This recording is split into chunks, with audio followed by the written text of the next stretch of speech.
बाबा ने आतंकी पाकिस्तानी भट्टी बंद कर दी।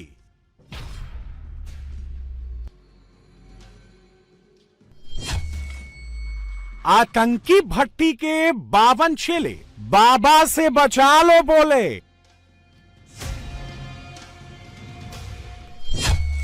बाबा का फुल डोज, आईएसआई की भट्टी क्लोज। कुछ दिनों में माफ़ी मंगवा लो इससे, जो भी अदारे हैं, गवर्नमेंट है या कुछ भी है। बाद में फिर गिला नहीं करना, बाद में फिर चीखें नहीं मारनी है, बाद में फिर ना कहना कि शहजाद भट्टी है तो शहजाद भट्टी। दुबई में छिपकर हिंदुस्तान को ऐसे ही धमकाता है पाकिस्तान का पालतू शहजाद भट्टी। सिर्फ मेरे नाम थे मैंने अब्यूज करके या कुछ भी करके मेरे सिर्फ फेम ले सकते जो और कुछ भी नहीं। हिंदुस्तान के भोले भाले बच्चों को ऐसे ही वीडियो दिखाकर बरगलाता है मुनीर का ये सपोला। शेर के बच्चों के साथ खेलते हुए वीडियो दिखाकर ऐसे ही भरमाता है हिंदुस्तान का ये दुश्मन। नहीं है वो मेरा भी भाई है, मेरी जितनी टीम है उसका उनका भी वो भाई है, ठीक है। नेक्स्ट टाइम मैं वीडियो वाला काम नहीं करूंगा। आप भाई हैं हमारे, बेफिक्र हो जाएं। जिधर तक हमारी आपको ज़रूरत पड़ेगी, सोशल मीडिया भी और रियल लाइफ भी, इंशाल्लाह ताला शहजाद भट्टी और शहजाद भट्टी की टोटल जितनी टीम है आपके साथ है। इंस्टाग्राम, फेसबुक पर लग्जरी लाइफ दिखाकर भारत के खिलाफ भड़काता है आईएसआई का एजेंट भट्टी। वो मेरा लाइव पे मेरा ना एक मैच लगा एक इंडियन के साथ, तो वो ना ऐसे मुझे गालियां निकाल रहा था कि पाकिस्तानियों को ये वो मैंने उसे ऐसे ही डायलॉग ही मारा। मैंने कहा मैं करता हूँ कोच शहजाद भट्टी को। वो मुझे और गालियां देने लग पड़ा। हमारे नाम से तो फिर बेचारों के खून खोल जाते हैं। मैंने उसे बताया भी इंडिया में एक बंदे का सॉफ्टवेयर अपडेट हुआ। ये है पाकिस्तान का गैंगस्टर शहजाद भट्टी। ऐसे ही वीडियो दिखाकर सुनाकर पाकिस्तान में युवाओं को भारत के खिलाफ भड़काता है और हिंदुस्तान में यंग लड़कों को अपनी बातों के जाल में फंसाता है। इसने ऐसा ही जाल बिछाकर हिंदुस्तान की तबाही के लिए आतंकियों की फौज तैयार कर ली। 14 राज्यों में करीब 253 हिंदुस्तानी लड़कों को इसने अपने जाल में फंसाकर हिंदुस्तान का दुश्मन बना दिया। इन लड़कों से हिंदुस्तान के 14 राज्यों में सीरियल बम ब्लास्ट की खतरनाक साजिश रची थी। इस काम के लिए पाकिस्तान की आईएसआई ने भारी फंडिंग की। इसने बाकायदा पाकिस्तान में बैठे गैंगस्टर्स और अपराधियों को सोशल मीडिया के जरिए जोड़ा। सोशल मीडिया के जरिए भोले भाले लड़कों की भर्ती कर दी। लेकिन अब ये पूरा सिंडिकेट ध्वस्त हो गया है। एक साथ 14 राज्यों में एनटीए, एटीएस और एसटीएफ ने पूरे नेटवर्क को ध्वस्त कर दिया। सबसे बड़ा झटका पाकिस्तान के इस बुलडॉग को उत्तर प्रदेश में लगा, जब यूपी एटीएस और एसटीएफ ने केंद्रीय जांच एजेंसियों के साथ मिलकर बेनकाब कर दिया।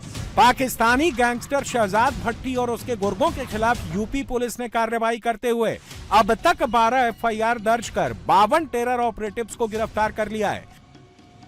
शहजाद भट्टी के इस टेरर फैक्ट्री का खुलासा आज यूपी एटीएस ने किया है।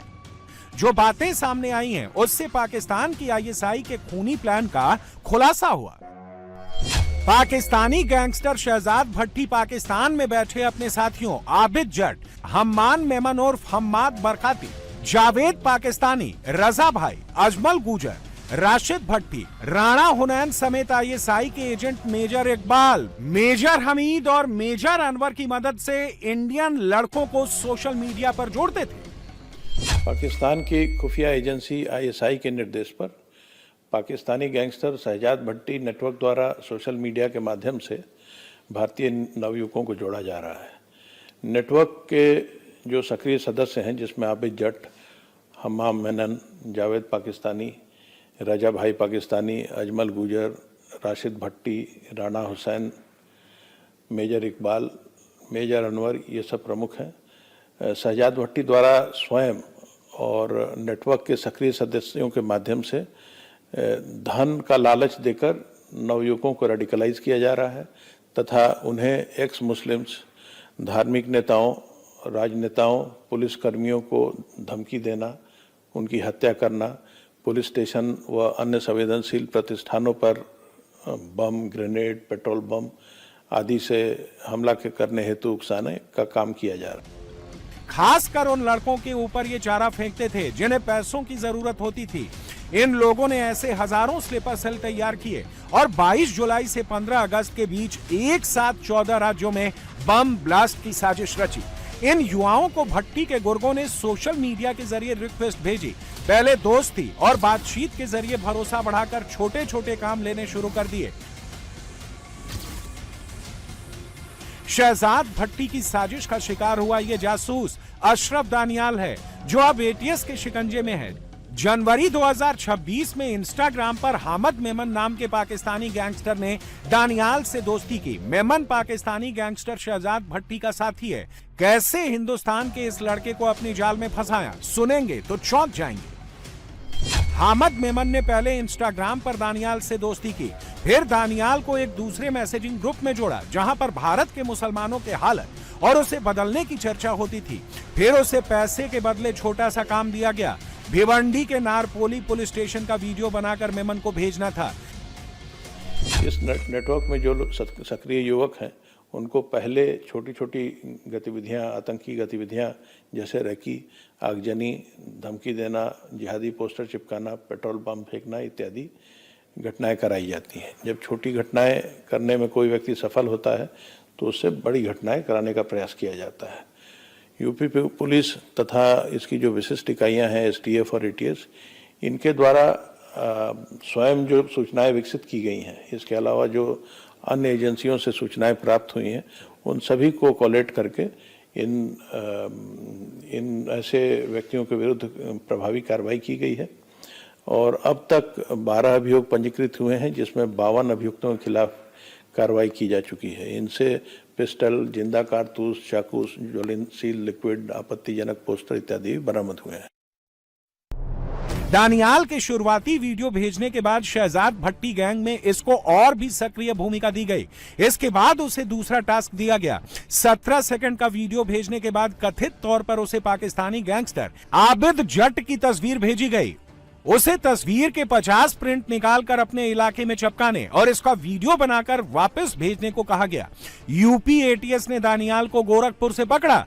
ऑनलाइन रेडिकलाइजेशन जो है बहुत ही आसान है, जिसमें रेडिकलाइजेशन करने वाला व्यक्ति कहीं दूर बैठा है और चैट रूम्स में और इसके अलावा अन्य सोशल मीडिया प्लेटफॉर्म्स के माध्यम से लोगों को, अपनी नवयुवकों को खास करके अपनी ओर अट्रैक्ट किया जा सकता है। और साथ ही छोटे छोटे अमाउंट्स को खर्च करके उन्हें कुछ कार्यों के लिए उकसाया भी जा सकता है। साथ ही उनसे इस तरह के विध्वंसक गतिविधियां कराई जा सकती हैं जो हमारे लिए काफ़ी डैमेजिंग हो सकती हैं। एक एक कार्य का वीडियो ये जो लोग इन गतिविधियों में शामिल होते हैं वो अपलोड करते हैं आबिद जट के लिए, और ये प्रूफ होता है एक्शन का, और इसी प्रूफ के अगेंस्ट उन्हें पैसे भेजे जाते हैं। ये सभी गैंग के कार्य करने के तरीके हैं। इन सभी इनके मॉडस ऑपरेंडाई को भी बहुत गहराई से एनालाइज किया जा रहा है ताकि इनके खिलाफ प्रभावी एक्शन लिया जा सके। एटीएस के मुताबिक उसके घर से हथियार बरामद हुआ और यह भी पता चला कि दानियाल को उत्तर प्रदेश के दूसरे शहरों में कई संस्थानों, पुलिस स्टेशनों और पुलिस चौकियों को निशाना बनाने के लिए तैयार किया जा रहा था। दानियाल जैसे करीब 52 हिंदुस्तानी युवकों को इन लोगों ने 10,000 से लेकर 1 लाख रुपए देकर आतंकी बना दिया। इन लोगों ने खासकर उन लोगों को अपनी जाल में फंसाया जो सोशल मीडिया पर इनके वीडियो को देखकर बहक जाते थे। उन लड़कों के बारे में जानकारी हासिल की जो पढ़ाई पूरी नहीं कर पाए, आर्थिक रूप से कमजोर परिवार के लड़कों को सोशल मीडिया पर ढूंढा, और वो जो पारिवारिक समस्याओं से जूझ रहे हैं, जो ड्रग्स या शराब की लत से परेशान है। खासकर इन लोगों ने उन प्रोफाइल को टच किया जो डिलीवरी बॉय, दुकान या फैक्ट्री में कम सैलरी वाली नौकरियां करते हैं। टेक्निकल इंटेलिजेंस, इसके अलावा ग्राउंड लेवल पर डेवलप किए गए इंटेलिजेंस, सोशल मीडिया प्लेटफॉर्म पर गतिविधियां,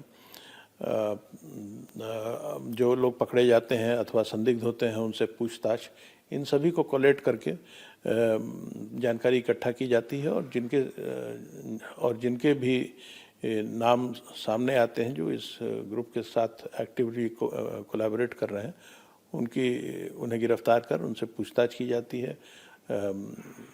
कई सूचनाएं पूछताछ में भी मिली हैं और उसके बाद फिर प्रमाण इकट्ठे किए गए हैं, जिसके कारण इतनी बड़ी कार्रवाई हो सकी है। इसमें लगातार कार्रवाई की आवश्यकता है, क्योंकि ये नेटवर्क एक बहुत ही लो कॉस्ट वॉरफेयर कर रहा है। इसने बहुत कम खर्चे में ये हमारी सोशल फैब्रिक को नुकसान पहुंचाने की कोशिश कर रहा है। साथ ही हमारे लोगों का आत्मविश्वास घट जाए, डर का माहौल हो जाए, इस प्रकार के प्रयास कर रहा है।